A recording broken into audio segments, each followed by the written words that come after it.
Hello there, and welcome to What's in Your Backyard, Neighborhood, or Local Park, brought to you by Texas A&M AgriLife Extension, the Harris County Department of Horticulture.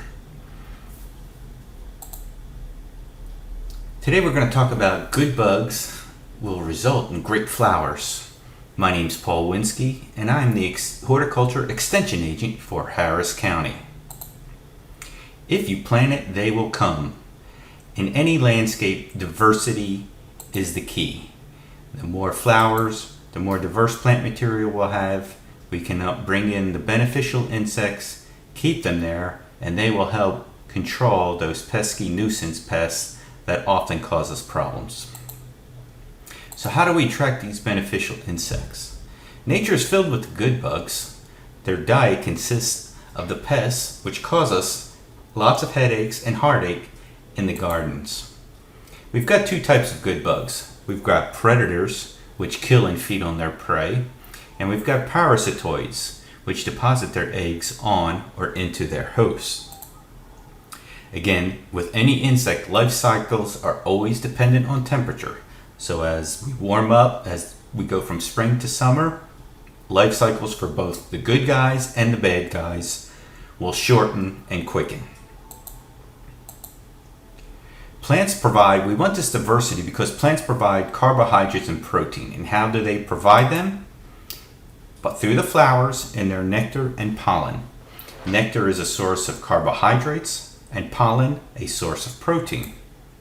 The foliage also provides some protection from heat, rain, and the good guys can hide from, of course, they could be prey for other insects, so they can also hide from other insects underneath that foliage.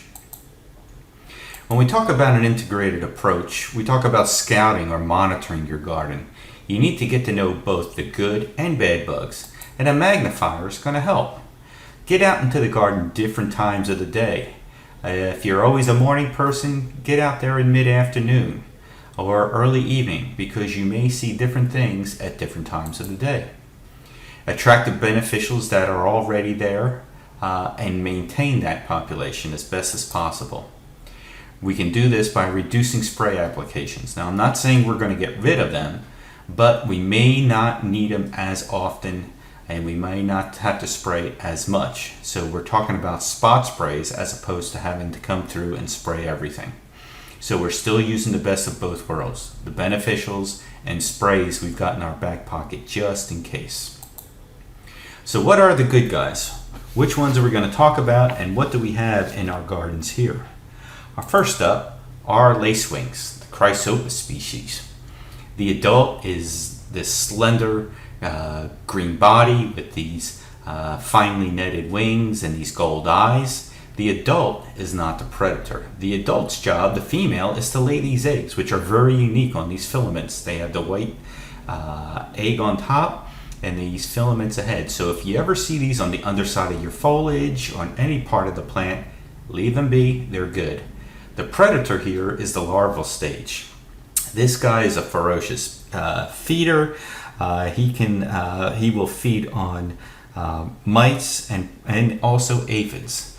Especially with aphids, these mandibles on the side, they will grab the aphid, he will stick his lower jaw in and basically remove the fluids from that aphid. Basically suck the life out of it. So lacewings, this larval stage, is a very good predator, especially in feeding aphids. Lady beetles, everybody knows lady beetles. They come in different colors, different number of spots, but they are very good predators. And in this case, we have two stages which are predators, the larva stage and also the adult. So the adult female will lay her eggs in clusters, sort of that honey yellow color. Could be on the underside of the leaf, could be on the top, just depends. These eggs hatch. We have the larval stage. The larvae will eat approximately 400 aphids before entering what we call the pupa stage. And during the pupa stage, it is changing from the larva and will emerge as an adult. The adult will eat as many as 50 aphids per day. So we get the 1-2 punch here with both the adult and larvae feeding on the prey. If your pest populations are low, which is good, and you've got the diversity of the plant material, the adults will also feed on pollen, so we can keep them in the area just in case our population of pests is low, and if it comes back, having the flowers there, they will go ahead and feed on that and stay in the area. Our next good guy is the hoverfly. Now hoverflies, some people will mistaken these for bees, but they are not bees. They have their abdomens are striped similar, but they only have one set of wings, where a bee, a honeybee especially, would have 2 sets of wings. And its flight pattern is more like a fly. The adult is not the predator here, it is the larval stage. So she will lay her eggs amongst colonies of aphids. The eggs will hatch, the larvae will develop, and they will feed on the colonies of aphids and other soft-bodied insects, while the adults will also feed on pollen and nectar. So again, good case for the diversity in your landscape. Long-legged flies work extremely well. They will feed on multiple pests, a lot of soft-bodied insects. They have this unique metallic color. It could be blue, green, almost a burnt orange or copper color, which we see here. They can also be silver. The adults are generalists. They will feed on thrips, aphids, and larvae of small insects and even spider mites. The larval stage of these long-legged flies are more like scavengers. They'll prey on small insects and eat anything else that's laying around. So you have, again, a good 1-2 punch with both the larval stage and the adult feeding on the prey. Milkweed assassin bugs are really cool guys. They are solitary predators. So the adults have these orange bodies. I would say they are about 1/2 to 1 inch long, with these black margins and markings on the top. The immatures, or the nymphs, are orange in color, and they will have these white dots along the side. Now, many people might get the immatures mixed up with the immatures of the leaf-footed bug. The leaf-footed bug is orange in similar color. Their heads are a little different, but they will be in mass numbers. It's almost like a herd of them. You'll see them on tomato plants, and there'll be 10, 20, possibly 30 of them marching along, working together. Where these guys, even as nymphs, even as the immatures and the adults, they're hunting on their own in solitary. They were very predacious. They will feed on aphids, caterpillars, beetles, and flies. So very good, beneficial to have in the garden. Now we get to something that 2 insects that will feed specifically just on aphids. First is this gall midge, which is Aphidius aphidomyza. The adult is not the predator here. The adult will lay her eggs amongst the aphid colony. The eggs will develop and hatch, and we will see this larval stage. And this larval stage is really kind of cool the way it feeds. It will attack the joints of the legs. It will bite those joints. It will insert a toxin and then basically use the leg, the rest of the leg, as a straw to remove the fluids out from the aphid's body.